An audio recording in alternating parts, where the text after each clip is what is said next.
நீ 4 நாளைக்கு பட்டினி இருந்தா அப்படி ஆயிரலாம் இப்படி ஆயிரலாம் நினைச்சா புருடா விடுறாரா? 4 நாள் பட்டினி இருந்து சாப்பிடுறதுக்கா? பட்டினி ஒரு நாளைக்கு சாப்பாடு இல்லாட்டி கூட ஹராமாக்கப்பட்ட உணவு கூட சாப்பிடு நல்லா எனக்கு அனுமதி கொடுத்திருக்கிறான். நீ என்ன 4 நாளைக்கு பட்டினி எடுக்க சொல்ற? தேவையில்லை, உதறி தரலாம். எத்தனையோ நிகழ்வுகளை நாம் சந்திக்கலாம். நம்முடைய உடலை வருத்தக்கூடிய எந்த ஒரு பிரச்சனையை நம்மை சந்தித்தாலும் நாம் அதை அணுகினாலும் அந்த நேரத்தில் உடல் கெட்டு போவதற்குண்டான வேலைகளில் நாம் கவனம் செலுத்தக்கூடாது. அபூ தர்தா சல்மான் பாரிசியுடைய நிகழ்ச்சி ரொம்ப பிரபல்யமான நிகழ்ச்சி. 2 பேரையும் ரசூல் ஸல்லல்லாஹு அலைஹி வஸல்லம் சகோதரர்களா இணைச்சு விடுறாங்க. அந்த இணைப்பினுடைய இறுதியில இரவு நேரத்தில் அவர் போறாரு. போனா அபூ தர்தா தொழுகைக்காக வேண்டி நிற்கிறாரு. இரவுல தொலை போக வேண்டி நிற்கிறாரு. அவர் சல்மான் பாரிசி சொல்றாரு, தொழாத தூங்குங்கிறார். சரி என்னப்பா சொல்ல கூட வந்தவர் சொல்றாருன்னு தூங்கிறாரு. தூங்குறாரு, நிஜமா தூங்குறாரு, தூங்குற மாதிரி நடிக்காரு. அந்த ஆளு தூங்கட்டும். அவரு தூங்கின பிறகு நம்ம எந்திரிச்சு தொழுதுருவோன்ட்டு கொஞ்ச நேரம் படுத்துட்டு மெதுவா எந்திரிச்சு பாக்காரு. ஆளு தூங்குற மாதிரி தெரியுது. தொலை போகுமேன்னு எந்திக்கிறார். திரும்ப பிடிச்சிருக்கிறார். திரும்ப பாரு எங்க எந்திக்கிறார். இவரும் தூங்காமலே கிடக்கிறார். இவர் என்ன செய்யறார், அபூ தர்தா என்ன செய்யறாருன்னு பாக்குறதுக்காக சல்மான் பாரிசி தூங்காம கிடந்துகிட்டே இருந்துட்டு அவர் எந்திக்க திரும்ப பிடிச்சிருக்காரு. 2ஆம் மணி எந்திக்க திரும்ப பிடிச்சிருக்காரு. அதுக்கப்புறம் அவரே தூங்கி போயிட்டார். சரி இவன் தப்பிக்க முடியாத போல இருக்குது.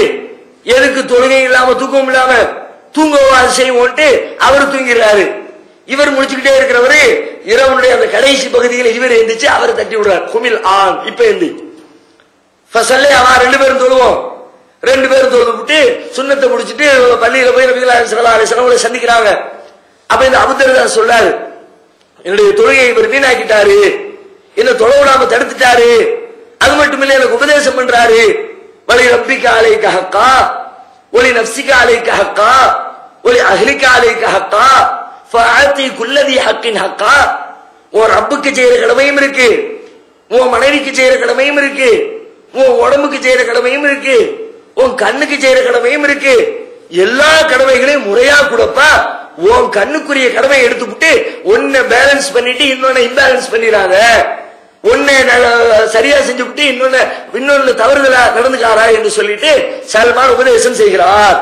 அதை போய் ரசூலுல்லாஹ் சொல்றார், என் தொழுகையை கெடுத்தது மட்டும் இல்லாம எனக்கு அதுக்கு கடமை இருக்கு இதுக்கு கடமை இருக்குங்கிறாரு. என்னன்னு கேளுங்க.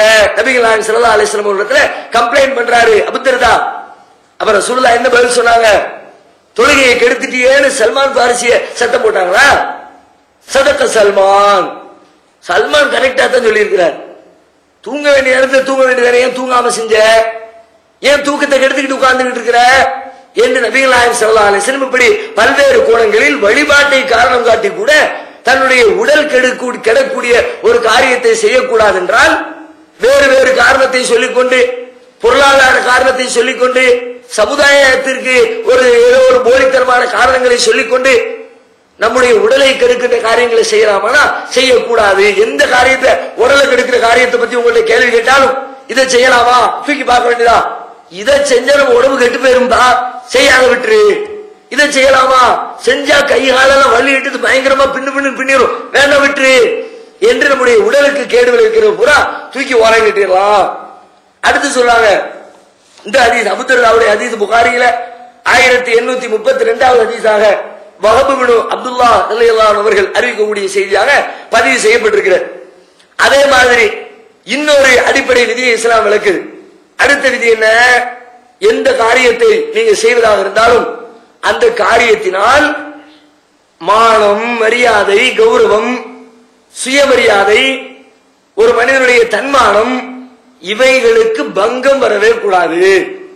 நாம எந்த காரியத்தை செய்யலாமா கூடாதான்னு ஒரு காரியத்தை எடுத்தால் இதை செய்யறதுனால என் மரியாதை கேள்விக்குறியாகுமா, என்னுடைய மானம் கெட்டு போகுமா, நான் வெட்கக்கேடானவன் என்று மக்களால் பார்க்கப்படுவேனா, என்னுடைய சுயமரியாதை போய்விட்டதாக மக்கள் நினைப்பார்களா, மக்கள் மத்தியிலே நான் கூணி குறுகி நிற்க வேண்டிய சூழல் ஏற்படுமா, வெட்கங்கெட்ட காரியம் என்று மக்கள் அதை கருதுவார்களா?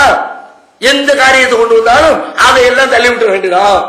மானம், மரியாதை, கௌரவம், சுயமரியாதை, தன்மானம் இவைகளுக்கு பங்கம் வருகிற எதையும் ஒரு முஸ்லிம் செய்திடக்கூடாது. இது மாதிரி நிறைய இன்னைக்கு சந்திக்கிறாங்க எக்கச்சக்கமா. இது மாதிரி பிரச்சனைகளை இன்றைய நவீன காலம் நூத்துக்கணக்கான பிரச்சனைகளை சந்திக்கு. போய் பார்த்தா ஒரே குளத்துக்குள்ள சில இடத்துல கட்டி வச்சிருக்கிறான். பெரிய பெரிய விளையாட்டு அரங்கங்கள், பொழுதுபோக்கு அரங்கங்கள் தமிழகத்தில் அப்படி எக்கச்சக்கமா பெருகி போச்சு. ஊருக்கு ஊரு கட்டி வச்சுக்கிட்டு வாங்க வாங்கறான். போனா போய் உள்ளுக்குள்ள போய் விளையாட்டு அரங்கம், குளிக்கிறதுக்கு இடங்கிற ஒரு பெரிய குளம் மாதிரி கட்டி போட்டுட்டு ஆம்பளை பொம்பளை கொஞ்சம் கூட வித்தியாசம் இல்லாம, எந்த பாரபட்சம் இல்லாம எல்லாம் கடந்து ஒண்ணுக்குள்ள ஒண்ணு கடந்து விரவி குளிச்சுக்கிட்டு கிடக்கு. சந்தோஷம் என்ற பேர்ல, மகிழ்ச்சி என்ற பேர்ல, பொழுதுபோக்குங்கிற பேர்ல இஸ்லாம் என்ன சொல்லுது? இதுல போய் நின்னா இது வெக்க கேடு இல்லையா? ஆம்பளை பொம்பளை ஒரு நாள் ஓம்ப உண்டாட்டியா? எவ்வளவு ஒருத்தி குளிக்கிற, அவ பக்கத்துல அரையுடைய ஆடையோடு குளிச்சுக்கிட்டு இருக்க, நீ என்ன அவ கூட சேர்ந்து குளிச்சுக்கிட்டு இருக்கிற? எவனோ ஒருத்தன் குளிச்சுக்கிட்டு இருக்கிற, அவன் கூட நீ என்ன குளிச்சுக்கிட்டு இருக்கிற? ஓட அவன் பாக்குறானே, அவனோட நீ பாக்குறிய, அவனுடைய மறைவிடங்கள் உனக்கு தெரியுத. ஒரே இடத்துல உள்ளுக்குள்ள தண்ணிக்குள்ள கிடந்து குதிக்கும் போது அது அசிங்க இல்லையா? கேவலம் இல்லையா?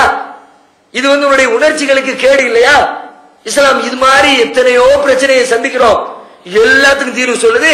இது மாதிரி உன் மானத்தோடு விளையாடுற எந்த காரியமாக இருந்தாலும் நீ அதன்பால் தலை வைத்து படுக்க கூடாது. அந்த காரியம் ஹராம், அந்த காரியம் செய்யக்கூடாது. அல்லாஹ் எப்படி சொல்றான்? 24வது அத்தியாயம் 21வது வசனத்துல பேசுகிறான். யா அய்யுஹல்லதீன ஆமனூ லா தத்தபிஉ குதுவாத்தி ஷைத்தான். மூமின்களே, ஷைத்தானுடைய அடிச்சுவடுகளை பின்பற்றாதீர்கள். வமை யத்தபிஉ குதுவாத்தி ஷைத்தான், யார் ஷைத்தானின் அடிச்சுவட்டை பின்பற்றுகிறாரோ அவர் வழிகட்டு போவார். ஏன் தெரியுமா? ஃபைன்னஹு யஅமுரு பில் ஃபஹ்ஷாஇ வல் முன்கர், ஏனென்றால் அவன் அருவருப்பானதை உங்களுக்கு ஏவுவான், தடுக்கப்பட்ட காரியத்தை ஏவுவான், வெட்கக்கேடான காரியத்தை ஏவுவான். ஷைத்தான் தான் ஷைத்தான் பண்ற வேலை. இது மாதிரி வெட்கங்கட்ட காரியம், ஆண் பெண் உணர்வுகளை சீரழிக்கிற காரியம், பாலியல் ரீதியாக நம்மை தவறுல தள்ளிவிடக்கூடிய காரியமா இது? ஷைத்தான் உன்னை தூண்டுறான்னு நினைச்சுக்க, அந்த பக்கம் நீ போயிடாத.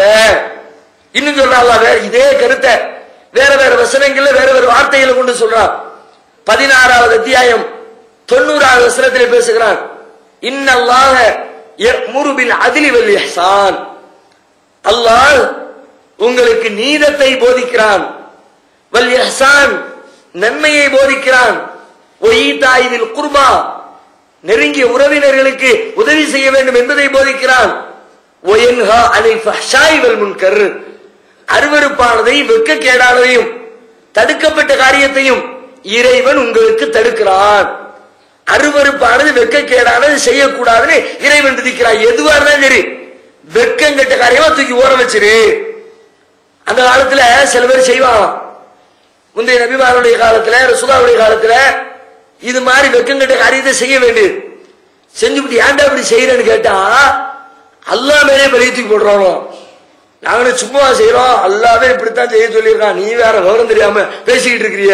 இன்னைக்கு பல பேர் நம்மகிட்ட அப்படி கதை விடுவாங்க. எனக்கு ஏன்டா அப்படி செய்யற, மார்க்கத்தில் இல்லையே நம்ம கேட்டா அவங்க பேர் சொல்லுவாங்க, உனக்கு தெரியுமா குர்ஆன்ல அப்படித்தான் இருக்கு, ரசூலுல்லாஹ் அப்படித்தான் சொல்லியிருக்கான், என்ன விவரம் தெரியாம பேசிக்கிட்டு இருக்கோம். அது மாதிரி இந்த வெட்கங்கட்ட காரியத்தை அந்த சமுதாயம் அல்லாமலே பழிய தூக்கி போட்டுச்சு. அதையும் அல்லாஹ் சொல்லி காட்டுறான். 7வது அத்தியாயம் 27வது வசனத்திலே பேசுகிறான். வைதா ஃபஅலு ஃபாஹிஷத்தன், அவர்கள் ஒரு அருவருப்பான காரியத்தை செய்தால், ஆலு வஜத்னா அலைஹா ஆபானா, எங்களுடைய முன்னோர்களை இப்படித்தான் கண்டோம், நாங்கள் அந்த வழியிலே போகிறோம். அது மட்டுமில்லை, வல்லாஹு அமரனா பிஹா, அல்லாஹ் தான் எங்களுக்கு இதை இவ்வாறு செய்யுமாறு ஏவி இருக்கிறான். அல்லாஹ் சொன்னதுனால செய்யறோம், எங்களுடைய முன்னோர்கள் போன வழியில போறோம், நீ என்ன இதை செய்யக்கூடாதுங்கிற? அதுக்கு அல்லாஹ் பதில் சொல்றான், இன்னல்லாஹ் யஅமுரு பில் ஃபஹ்ஷாஇ வல் முன்கர் லா யஅமுரு பில் ஃபஹ்ஷாஇ வல் முன்கர், நபியே சொல்லுங்கள், அல்லாஹ் ஒருபோதும் வெட்கக்கேடானதை ஏவ மாட்டான், அருவருப்பானதை சொல்ல மாட்டான். அது இந்த மார்க்கத்தில் கிடையாது. அந்த காரியத்தை செஞ்சா உன் உடல் கெட்டு போகும், உன் மனசு கெட்டு போகும். பல பேர் பாக்குறோம் இது மாதிரி காரியத்துல, வெட்கக்கேடான காரியத்துல உளுந்த பல பேர் பாருங்க, பெரிய பெரிய கோடீஸ்வரெல்லாம் பிச்சானியா மாறி போயிருக்கிறோம். காசு பணத்தை எல்லாம் இழந்துட்டு அதிலேயே அழிஞ்சு நாசமா போனவருடைய வரலாறு நிறைய உண்டு. வெளி